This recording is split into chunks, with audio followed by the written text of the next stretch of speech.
ಇನ್ನೇನು ಕೆಲವೇ ಹೊತ್ತಿನಲ್ಲಿ ನವೀಕೃತ ರೈಲ್ವೆ ನಿಲ್ದಾಣಕ್ಕೆ ಮೊದಲಿಗೆ ಚಾಲನೆಯನ್ನು ಕೊಡಲಿದ್ದಾರೆ.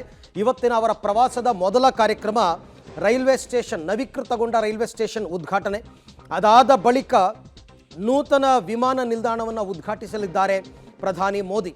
ಇದರ ಜೊತೆಗೆ ಶ್ರೀರಾಮ ಜನ್ಮಭೂಮಿ ಪಥ, ಭಕ್ತಿಪಥ, ಧರ್ಮಪಥ ಉದ್ಘಾಟನೆಯನ್ನು ಕೂಡ ಮಾಡ್ತಾರೆ.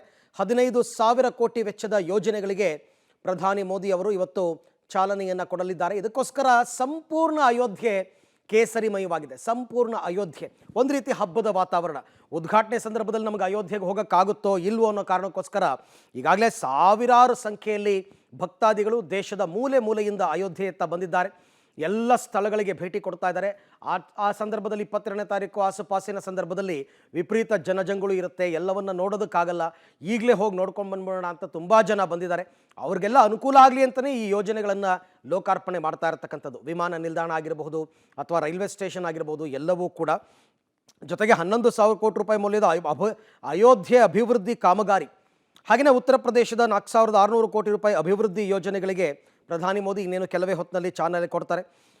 ಅವರ ಸ್ವಾಗತವಾಗಿದೆ ಈಗಾಗಲೇ. ಇದರ ಜೊತೆಗೆ 6 ವಂದೇ ಭಾರತ್ ಮತ್ತು ಅಯೋಧ್ಯೆ ಮೂಲಕ ಹಾದು ಹೋಗುವ ರೈಲು ಸೇರಿ 2 ಅಮೃತ್ ಭಾರತ್ ರೈಲುಗಳಿಗೆ ಕೂಡ ಪ್ರಧಾನಿ ಮೋದಿ ಅವರು ಇವತ್ತು ಹಸಿರು ನಿಶಾನೆಯನ್ನು ತೋರಲಿದ್ದಾರೆ. ಇದಕ್ಕೆ ಕರ್ನಾಟಕಕ್ಕೆ ಕೂಡ 3 ರೈಲುಗಳು ಸಿಗ್ತಾ ಇದೆ, ಅದಕ್ಕೂ ಚಾಲನೆಯನ್ನು ಕೊಡ್ತಾ ಇದ್ದಾರೆ. ಕರ್ನಾಟಕದಿಂದ ಬೇರೆ ಬೇರೆ ರಾಜ್ಯಗಳಿಗೆ ಪ್ರಯಾಣ ಮಾಡುವಂತಹ ರೈಲುಗಳು ಇವೆಲ್ಲವೂ ಕೂಡ ಅತ್ಯದ್ಭುತವಾದಂತಹ ರೀತಿಯಲ್ಲಿ ಕಾರ್ಯಕ್ರಮವನ್ನು ಆಯೋಜನೆ ಮಾಡಲಾಗಿದೆ. ಪ್ರಧಾನಿ ಮೋದಿ ಅವರು ಬರ್ತಾ ಇದ್ದಾರೆ ಅಂತ. ಜೊತೆಗೆ ಮೋದಿ ಅವರ ಇಚ್ಛಾಶಕ್ತಿಯಿಂದಾಗಿ ಇಷ್ಟೆಲ್ಲ ಅಭಿವೃದ್ಧಿಯಾಗಿದೆ.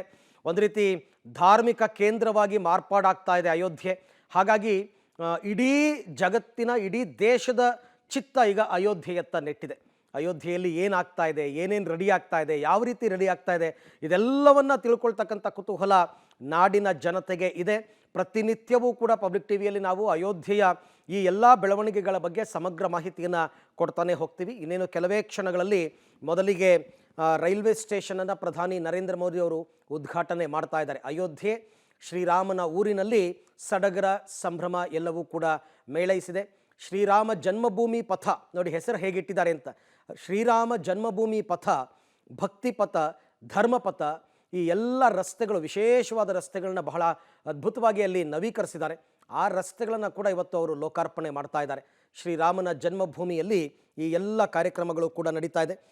ಇದರ ಜೊತೆಗೆ ಇದೆಲ್ಲ ಕಾರ್ಯಕ್ರಮ ಮುಗಿದ ನಂತರ ಪ್ರಧಾನಿ ಮೋದಿ ಅವರಿಂದ ರೋಡ್ ಶೋ ಕೂಡ ಇದೆ ಅಂತಕ್ಕಂಥ ಮಾಹಿತಿ ಲಭ್ಯವಾಗಿದೆ. ನೋಡೋಣ ಅದು ಮುಂದೆ ನೆಕ್ಸ್ಟ್ ಈ ಎಲ್ಲ ಕಾರ್ಯಕ್ರಮಗಳು ಕೂಡ ಮುಗಿದ ನಂತರ. ಈಗಾಗಲೇ ಮೋದಿ ಅವರು ಅಯೋಧ್ಯೆಗೆ ಬಂದಿದ್ದಾರೆ.